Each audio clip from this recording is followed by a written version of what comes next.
Bismillahirrahmanirrahim. Assalamualaikum warahmatullahi wabarakatuh. Pada pelajaran tematik hari ini, kita akan mempelajari tema 2B bermain di lingkunganku, pelajaran bahasa Indonesia, subtema 3 dan 4. Sebelumnya, Ibu akan menyampaikan tujuan pembelajaran kita hari ini. Yang pertama, mengelompokkan benda berdasarkan wujud sesuai cerita dan membuat kalimat berdasarkan cerita. Yang kedua, membuat pertanyaan berdasarkan cerita dan menemukan arti kata berdasarkan cerita. Dan yang terakhir, membaca cerita dengan memperhatikan fungsi tanda baca dan ejaan. Kemudian, untuk subtema 3, bermain di lingkungan sekolah, Ibu minta kalian semua membuka buku tema 2B halaman 64. Pembelajaran 2 halaman 64. Di halaman 64 terdapat ayo membaca. Ketika jam istirahat sekolah tiba, Joni bermain bersama Tony. Joni bercerita kepada Tony tentang permainan gelembung sabun. Joni pun menunjukkannya kepada Tony. Joni berkata, "Made, kemarin aku bermain gelembung sabun." Jawab Made, "Permainan apa itu, John?" Joni menjawab, "Kamu nanti bisa mencobanya di rumah." Kemudian kata Tony, "Sepertinya seru ya." Jawab Joni, "Iya, sediakan air sabun dan sedotan minuman." "Bagaimana membuat gelembungnya?" Joni menjawab, "Masukkan sedotan minuman ke dalam air sabun. Tiuplah sedotan itu, gelembung akan keluar dari sedotan itu." "Wah, bagus sekali. Aku akan mencobanya. Ingat ya, bermain gelembung air harus di halaman rumah, jangan di dalam rumah." Jawab Tony, "Baiklah, terima kasih atas ceritamu yang menarik." Nah, di percakapan tersebut terdapat menjawab pertanyaan. Di bagian bawahnya di halaman 64 kita menjawab pertanyaan dari percakapan antara Tony dan Joni. Pertanyaan yang pertama, apa mainan yang diceritakan oleh Joni? Mainan yang diceritakan oleh Joni adalah gelembung sabun. Kemudian yang nomor 2, bagaimana cara memainkannya? Memainkannya dengan cara ditiup. Yang nomor 3, apa wujud air sabun? Wujud air sabun adalah cair. Kemudian yang nomor 4, tuliskan ciri-ciri benda gas berdasarkan cerita tersebut. Kemarin kita sudah mempelajari benda padat, benda cair, dan benda gas. Nah, kalau benda gas itu ciri-cirinya menempati ruang dan menyebar ke segala arah.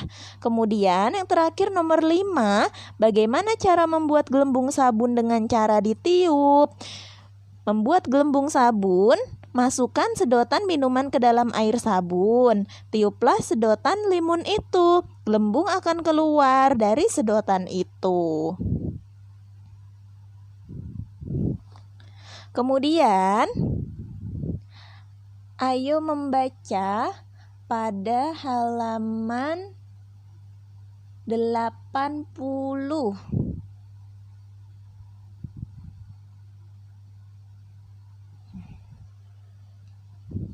Saat membaca cerita, kamu harus bisa memahami isinya.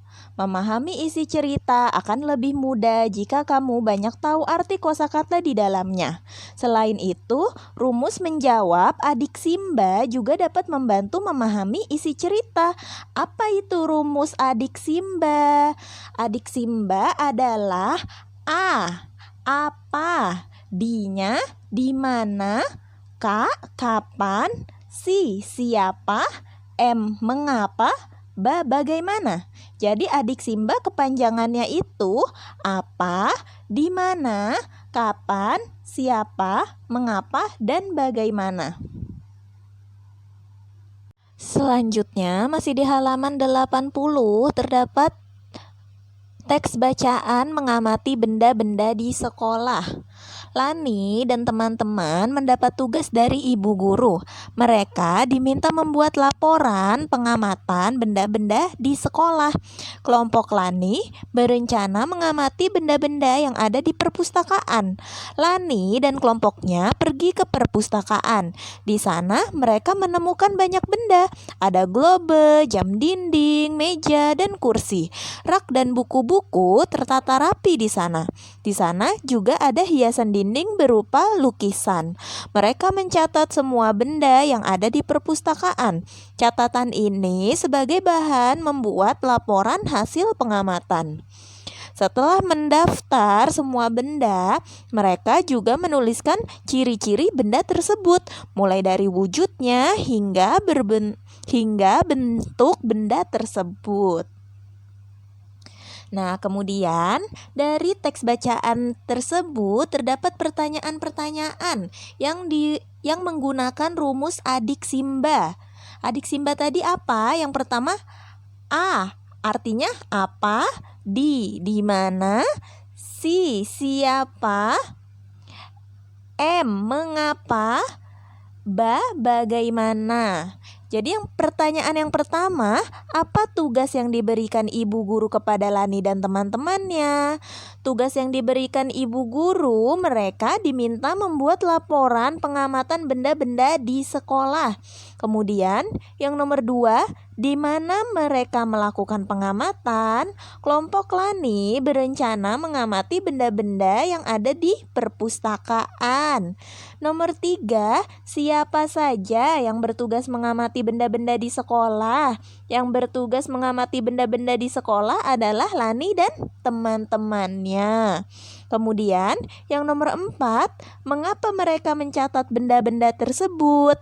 Karena catatan tersebut digunakan sebagai bahan membuat laporan hasil pengamatan.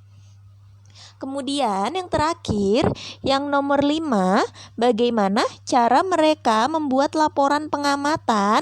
Setelah mendaftar semua benda, mereka juga menuliskan ciri-ciri benda tersebut, mulai dari wujudnya hingga bentuk benda tersebut. Nah, selanjutnya kita masuk ke subtema 4, bermain di tempat wisata. Di subtema 4, Ibu minta kalian membuka halaman 87. Ayo membaca. Tony dan teman-teman sekelasnya baru saja berkunjung ke kebun binatang. Di sana, Tony mendapat banyak pengalaman baru. Ayo kita baca cerita Tony saat berkunjung ke kebun binatang. Perhatikan pula tanda baca yang ada dalam bacaan tersebut. Berkunjung ke kebun binatang. Pada hari Sabtu, Tony dan teman sekelasnya berkunjung ke kebun binatang. Mereka didampingi oleh Pak Guru. Hari itu sangat panas. Tony mengajak Adi membeli minuman dingin yang dijual di sana. Setelah itu, mereka masuk ke dalam area kebun hewan. Mereka melihat berbagai binatang. Mereka mendengarkan penjelasan Pak Guru tentang hewan-hewan yang ada di sana. Setelah acara kunjungan selesai, mereka bersiap untuk pulang. Tony dan teman-teman merasa senang karena mereka mendapat pengetahuan baru. Nah, dalam teks tersebut terdapat tanda baca. Apa saja tanda bacanya? Yang pertama ada tanda koma. Tanda koma digunakan untuk merinci. Contohnya, ibu membeli mangga, koma, ini yang dinamakan tanda koma. Koma, jeruk, koma, dan alpukat di pasar. Kemudian, tanda koma juga digunakan untuk memisahkan kalimat setara. Tony ingin ke rumah Nina, koma, tetapi hujan. Nah, ini yang disebut dengan tanda koma dan kegunaannya.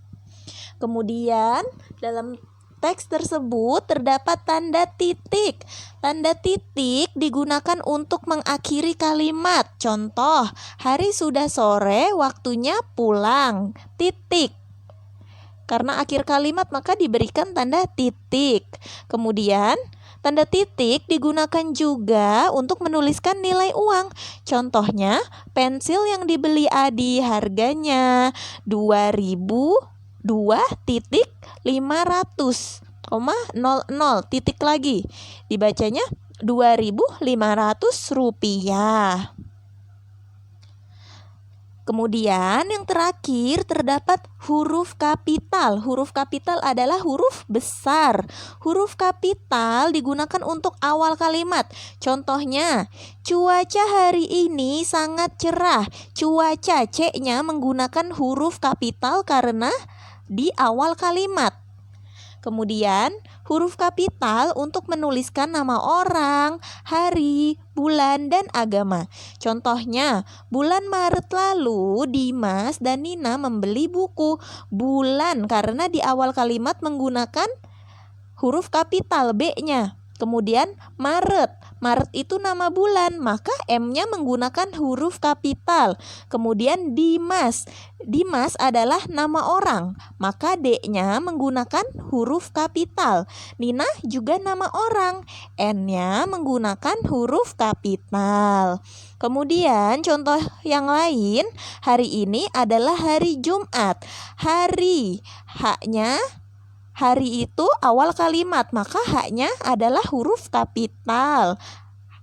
Hari Jumat, Jumatnya nama hari, maka J-nya menggunakan huruf kapital. Selanjutnya pada halaman 92. Ayo membaca. Selain berkunjung ke kebun binatang, Nina dan teman-temannya juga berkunjung ke agrowisata. Ayo baca cerita Nina berikut. Agrowisata. Nina akan pergi berwisata. Mereka akan pergi ke agrowisata. Nina dan teman-teman berkumpul di sekolah. Mereka akan berangkat menggunakan bus. Sebelum berangkat, ibu guru memimpin doa. Di agrowisata, mereka belajar banyak hal.